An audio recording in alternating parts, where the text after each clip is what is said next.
Hello students, myself Bhupen Singh, Associate Professor Department of Mechanical Engineering, Ratigarh campus. जैसे हमने last class में पढ़ा हुआ था लेथ के बारे में, ठीक है। अब हम लेथ के ऑपरेशन भी हमने देखे। अब थोड़ा सा उसमें जो लेथ अपन मशीन के ऊपर जो टूल यूज करते हैं उस टूल के बारे में थोड़ा सा देख लेते हैं कि वो जो टूल होता है वो उस क्लासिफिकेशन क्या है, उसके नोमेनक्लेचर क्या है, इसके बारे में अपन आज बात करते हैं, ठीक है। सबसे पहले कटिंग टूल क्या होता है ये देख लेते हैं। In the metal working industry, workpieces of different shapes and dimensions and of different materials are worked.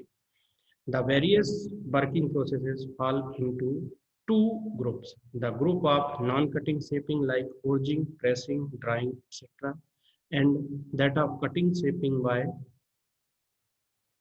which finished surface of desired shape and dimensions is obtained by separating a layer from the parent workpiece in the form of chip like turning, drilling, milling.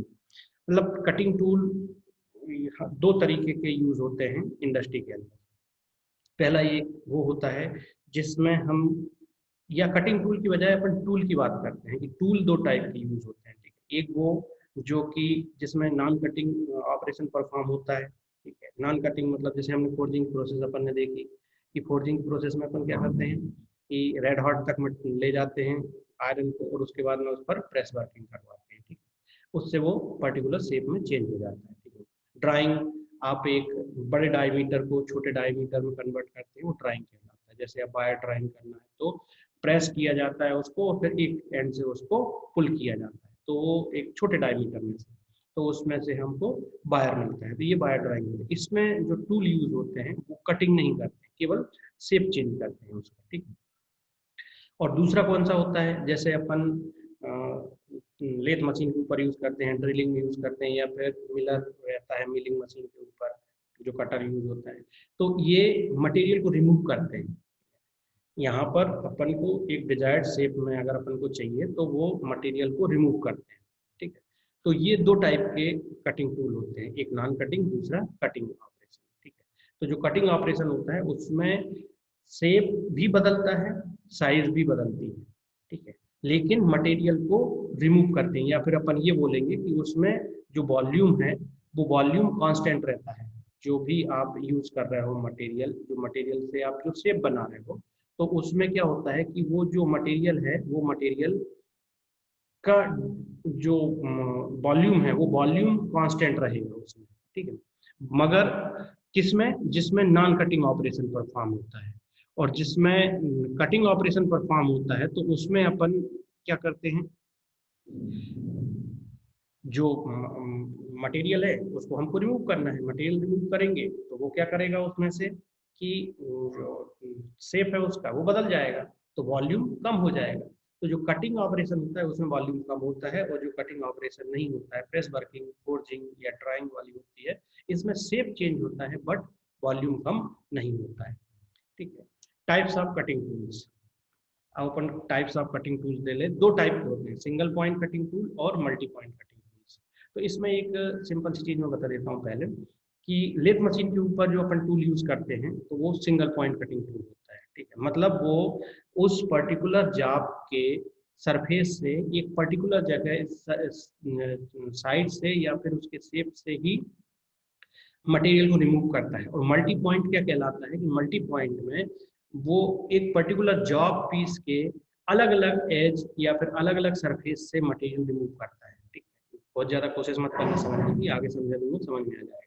Single point cutting tools having a base like action find a wide application on lathe, shaping and slotting machine, ठीक है। अब इसमें अब आपको समझ में जाएगा, lathe machine पर जब भी हम टूल को फिट करते हैं टूल पोस्ट के ऊपर, फिर उसके बाद में हम उसको मूव करवाते हैं, चाहे वो कंपाउंड रेस्ट से मूव कराओ आप या फिर कैरिज से मूव कराओ, किसी से भी मूव कराओ, तो वो अगर उसकी पैराफेरी से हम मटेरियल रिमूव कर रहे हैं तो उसकी नोज कांटेक्ट में आती है, ठीक है। तो सिर्फ नोज ही उसमें से मटेरियल रिमूव करेगी, जबकि उसमें दो एजेस भी हैं साइड में, ठीक है, फेस हैं, एज हैं, जो कि मटेरियल रिमूव कर सकती है। जब अपन फेसिंग करते हैं तो नोज का यूज नहीं करते, अपन किसका करते हैं, उसकी साइड का करते हैं, कटिंग साइड का, अपन कटिंग एज का यूज करते हैं उसमें। तो ये यहाँ पर एक सिंगल पॉइंट है कि एक ही जगह से हम मटेरियल को रिमूव कर रहे हैं, ठीक है। यही सेम चीज होती है स्लॉटिंग, मतलब सेप, जो सेपर होता है उसमें अपन जो स्लॉट बनाते हैं, कीवे बनाते हैं, तो वहां से भी मटेरियल रिमूव होता है एक पर्टिकुलर पॉइंट से, ठीक है। Multi point cutting tools are merely to or more single point tools arranged together as a unit. The milling, cutter and broaching tools are good example of this type. अब क्या है कि इसमें आपको broaching तो अभी है नहीं सिलेबस में, इसलिए अपन ब्रोचिंग के बारे में तो नहीं पढ़ेंगे, ठीक है। ब्रोचिंग क्या है, एक छोटी सी चीज बता देता हूँ, आपको समझ में आ जाएगा कि अगर किसी सिलेंड्रिकल शेप में से, सिलेंड्रिकल जॉब के इनसाइड से अगर अपन को डायमीटर को इंक्रीज करना है या मेटल को रिमूव करना है या उसको फिनिश्ड करना है, तो उसके लिए अपन बोच का यूज करते हैं। वो बाकी बाद में आप लोगों को नेक्स्ट हायर सेमेस्टर में सारी मशीन्स है तो फिर उसमें अपन पढ़ेंगे, ठीक। और मिलिंग क्या करता है, गियर बनाता है, मिलिंग गियर बनाता है। तो वो जो मटेरियल रिमूव होता है, अगर आप थोड़ा सा इमेजिन करके देखो तो मिलिंग में उसके पूरे जो जितना भी कटिंग एज है, वो कटिंग एज दो वी शेप में होती है, ठीक है। वी शेप में भी हो सकती है, राउंड शेप में भी होती है, और ये स्ट्रेट भी होती है। लेकिन वो मटेरियल रिमूव करती है तो तीन जगह से करती है, ठीक है। एक लेफ्ट, राइट और जो सेंटर से, वहां से भी मेटल रिमूव करती है। तो ये मल्टी पॉइंट कटिंग टूल होते हैं, ठीक है। The simplest form of cutting tool is the single point tool, ठीक है।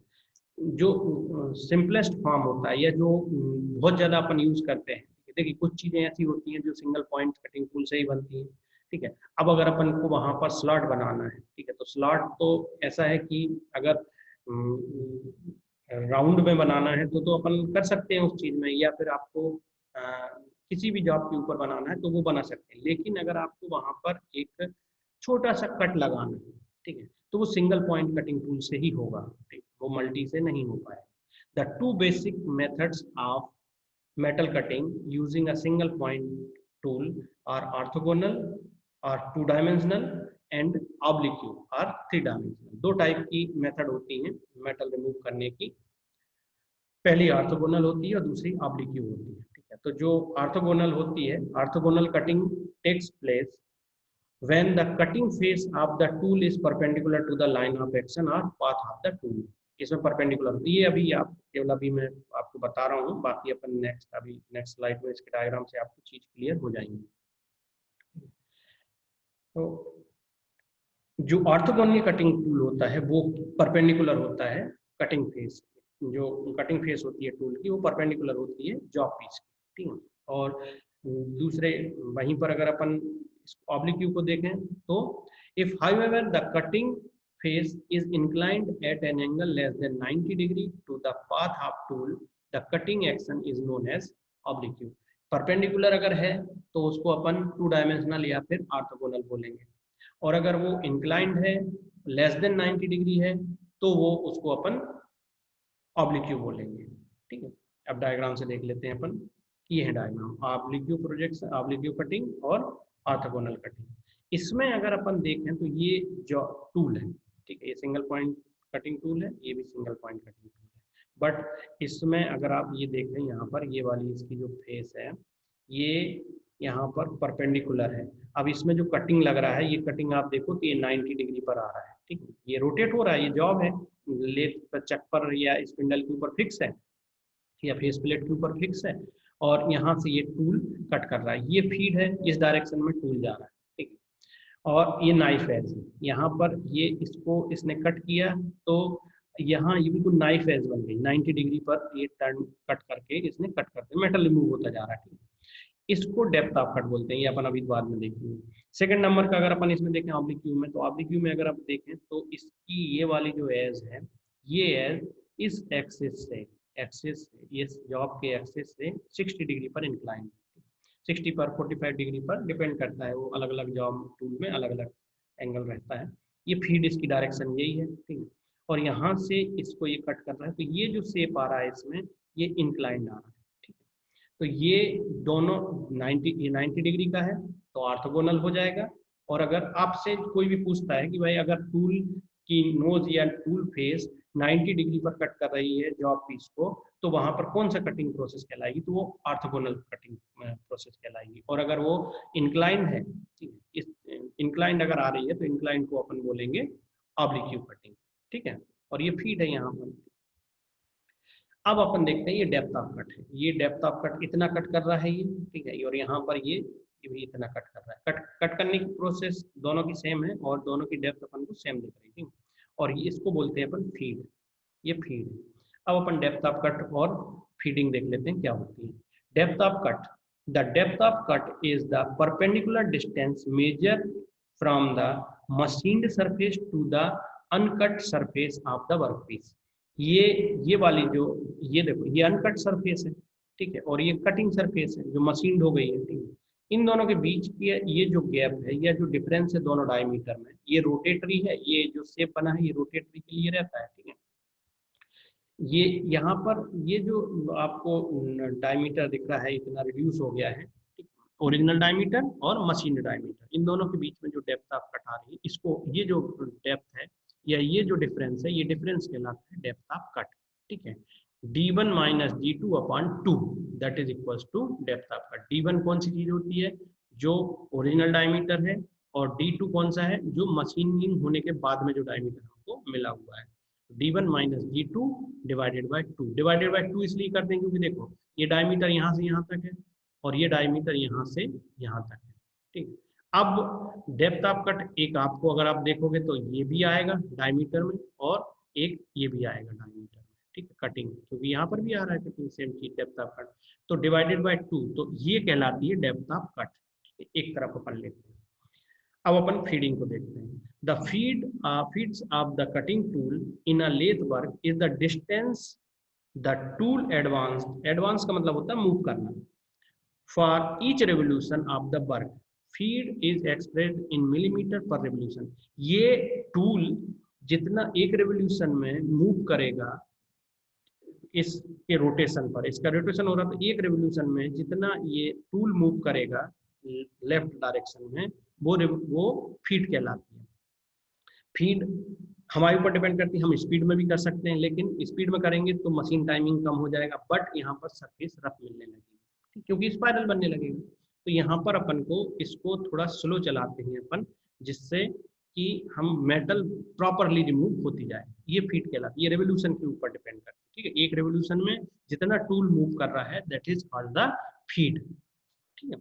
और डेप्थ ऑफ कट अपन को समझ में आई गया कि ये जितना कट करेगा इसको उतना वो दोनों डायमीटर को अपन माइनस करके डिवाइडेड बाय 2 कर देंगे तो अपन को डेप्थ ऑफ कट मिल जाएगी। अब नोमेनक्लेचर ऑफ टूल, ठीक है, ये सिंगल पॉइंट कटिंग टूल आपको दिख रहा है यहाँ पर, ठीक है। इसमें ये पोर्शन जो टूल पोस्ट के ऊपर फिक्स करते हैं शैंक कहलाता है, ठीक है, या अनकट या ये यूज नहीं होता है कटिंग ऑपरेशन में, कटिंग ऑपरेशन परफॉर्म करने के लिए यूज नहीं होता है, बट टूल को टूल पोस्ट पर फिक्स करने के लिए अपन को यूज होता है। ये फेस कहलाती है, ठीक है, इसको फ्लैंक बोलते हैं। ये साइड कटिंग एज एंगल है, साइड रिलीफ एंगल है, कटिंग एज है, बैक रैक एंगल है, एंड कटिंग एज एंगल है, ठीक है। ये तो इसकी जो ज्योमेट्री है उसमें अपन को ये 3D डायमेंशन में आपको ये दिख रहा है नोड रेडियस, नोड रेडियस जो होती है वो यहाँ पर ये कटिंग के लिए अपन इसका यूज करते हैं, ठीक है। और यहीं पर आपको क्लियरेंस और एंड रिलीफ एंगल भी मिलते हैं। अब अगर अपन इसमें देखें तो ये 2D है और इसमें ये तीनों व्यू है इसके, फ्रंट व्यू, टॉप व्यू और साइड व्यू।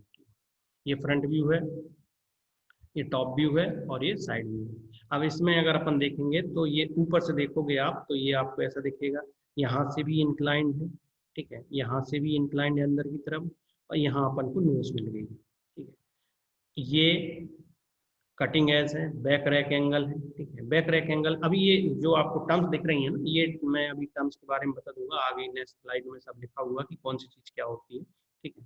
ये साइड रैक एंगल है, ठीक है, ये एंड, ये यहाँ से देखेंगे तो ये एक्चुअली में इसका जो शेप है ये ऐसा और फिर अंदर की तरफ, इसमें दो एंगल आ रहे हैं, एंड रिलीफ एंगल आता है और दूसरा एंड क्लियरेंस एंगल आता है। इस पूरे को बोलते हैं अपन एंड क्लियरेंस एंगल, ठीक है।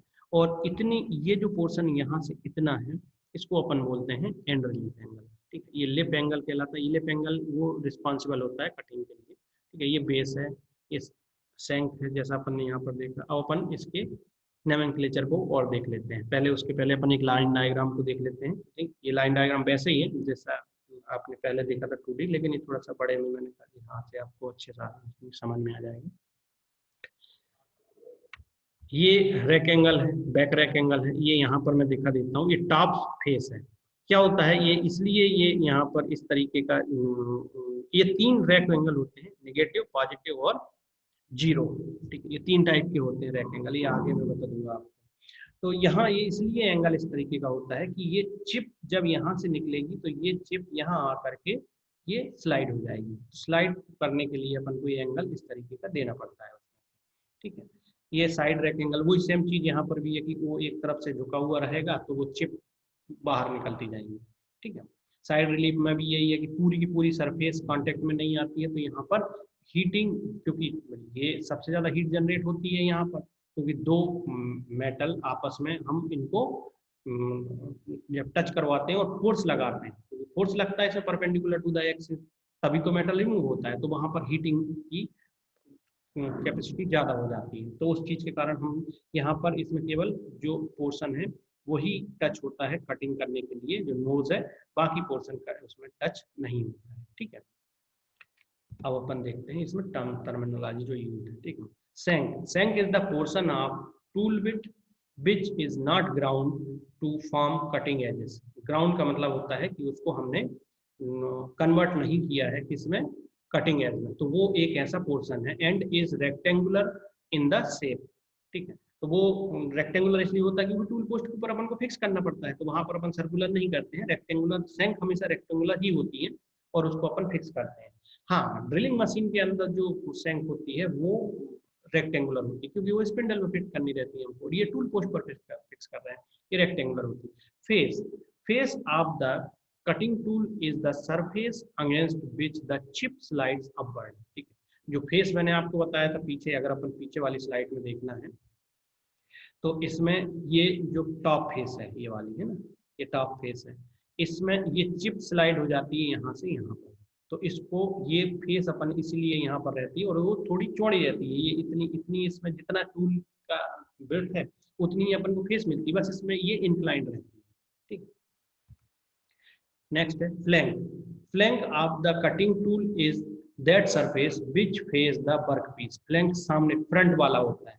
कौन सा देखा था अपन ने, ठीक है, कौन सा देखा था फ्लैंक, ये जॉब पीस को फेस करती है सामने से। ठीक है, और नेक्स्ट है heel. Heel of the single point tool is the lowest portion of the side cutting and cutting edge. Heel, ये वाला पोर्शन नेक्स्ट बिल्कुल लास्ट का। ठीक है, मतलब ये जॉब को भी टच नहीं करता है, लास्ट का पोर्शन जो होता है ये जॉब को टच नहीं करता, इसको अपन हील बोलते हैं। ठीक है, फिर nose. Nose of the, nose तो अपन को पता है, nose of the tool is the conjunction of the side and cutting edge and cutting edges. ठीक है, जो नोज है वो तो जंक्शन ही है वहां पर। ठीक है, base of the tool is the under side of the shank. Base तो नीचे वाला जो पोर्शन है वो बेस है। Rack is the slope of the, ये जरूर इंपॉर्टेंट है, रैक को आपको अच्छे से देखना पड़ेगा। Rake is the slope of the top away from the cutting edge. Each tool has a side and back rake. Back rake indicates that the plane has formed plane which forms the face of or top of a tool has been ground back at an angle sloping from the nose। मतलब इसमें ये जो rack angle है, ये आपने जो देखे हैं, ये रैक एंगल है, ये है ना, तो ये जो इसमें ज्यादा अच्छे समझ में जाएगा। ये जो पोर्शन आपको दिख रहा है यहाँ पर, ठीक है, ये बैक एंगल है, और देखते हैं अपन इसमें। ठीक है, ये बैक रैक एंगल है, तो ये एंगल जो यहाँ पर ये जो रैक है, ये यही एंगल को डिफाइन करता है कि ये इस तरीके से इंक्लाइंड है। ये साइड वाला दिख रहा है अपन को, ठीक है, क्योंकि ये शेप में, ये देखो, ये देखो, ये साइड रैक एंगल है यहाँ पर। ठीक है, और ये वाला जो पोर्शन अपन को दिख रहा है ये बैक रैक एंगल है, मतलब यहाँ से ये स्लोप इधर भी है और यहाँ से ये स्लोप यहाँ पर भी है। तो ये जो चिप निकलती है यहाँ से, ये यहाँ शिफ्ट होती है, और अगर फेस से कट करवाते हैं तो ये चिप इस तरफ फेस स्लाइड होती है। ठीक है, ये एंड कटिंग एज एंगल है, ये यहाँ पर ये भी इंक्लाइंड है, ठीक है। ये इंक्लाइंड इसलिए क्योंकि यहाँ से ये ये इंक्लाइंड, फिर यहाँ से ये वाला पोर्शन भी इंक्लाइंड है, ये भी इंक्लाइंड है। ये सब इसलिए इंक्लाइंड होते हैं कि आप जिस भी एज को या इसकी नोज को आप जब भी यूज करोगे कटिंग के लिए, तो जो चिप्स निकलती हैं वो चिप्स इससे दूर हो, ठीक है। यहाँ से ये चिप्स दूर होनी चाहिए। तो ये चिप्स जितनी दूर होंगी उतना अपन को यहाँ पर जो ऑपरेशन परफॉर्म हो रहा है वो भी दिखता जाएगा, प्लस ये है कि वहां पर वो बिल्टअप एज भी नहीं बना पाती। ये चिप्स के फॉर्म होते हैं तीन। कंटिन्यूस चिप होती है, एक बिल्टअप एज होती है और तीसरी डिसकंटिन्यू होती है। कंटिन्यूस का मतलब है जैसे आपको स्पाइरल शेप मिल जाती है, और बिल्टअप का मतलब होता है कि हीट, अगर यहाँ पर हीट बहुत ज्यादा हो रही है तो वो वहां पर मेल्ट तक हो जाती है, जो चिप है वो मेल्ट हो जाती है और वो चिपकने लगती है एक दूसरे में, तो वो बिल्टअप कहलाती है। और एक डिसकंटिन्यूस होती है, मतलब अगर आप यहाँ पर ब्रिटल मटेरियल यूज नहीं कर रहे हो, अगर ये सॉरी डक्टाइल मटेरियल यूज नहीं कर रहे हो, ब्रिटल मटेरियल यूज कर रहे हो, तो क्या होगा कि वो टुकड़े टुकड़े में निकलेंगे चिप्स, ठीक। तो ये उस चीज को, चिप को पर्टिकुलर साइड से या साइड से या फिर एज से, ये दोनों एज कटिंग के लिए यूज होती हैं, ठीक है। तो और ये नोज, तो ये जो भी आप यूज कर रहे हो जिससे जो चिप्स निकल रही हैं, तो वो चिप उसके अपोजिट डायरेक्शन में जानी चाहिए, इसलिए अपन ये रेक्टेंगल यूज करते हैं, ठीक है। अब समझ में आ गया होगा आपको, ठीक है। नोज का है तो नोज से, अगर फ्रंट फेस से है, फ्लैंक से है तो उससे, और अगर साइड फ्लैंक से है तो उससे भी अपन को ये करना पड़ेगा, ठीक है। नेक्स्ट है end cutting edge angle. It indicates that the plane which forms the end of tool has been ground back at an angle sloping from the nose to the side of the shank. Side cutting, end cutting angle, ये वाला, ये अगर अपन को यहाँ पर जो मैंने आपको बताया था ना, ये यहाँ पर ये कटिंग एंगल, ठीक है। तो ये साइड का कटिंग हो गया, इससे शैंक से जो एंगल दिख रहा है, ये वाला, ये अगर अपन यहाँ देखेंगे तो ये लाइन जो जा रही है ये कटिंग एज है। कटिंग एज का जो एंगल है वो साइड कटिंग एज एंगल की शैंक से एंगल बनाता है यहाँ पर, ठीक है। तो ये साइड कटिंग एंगल कहलाता है, ठीक है। Lip or cutting angle is included angle when the tool has been ground as shaped. मतलब ये lip or cutting angle is the included angle when the tool has been ground, ठीक है, tool has been ground based shape, मतलब जो अपन जब उसको नुकीले shape का जो बनाते हैं इसको, टूल को, नोज जो रहती है इसकी, तो ये लिप एंगल, ये वाला, ये जो दिख रहा है ना आपको लिप एंगल, ये लिप है, ठीक है, और ये लिप एंगल, इतना एंगल ये आ जाता है यहाँ से, ठीक है।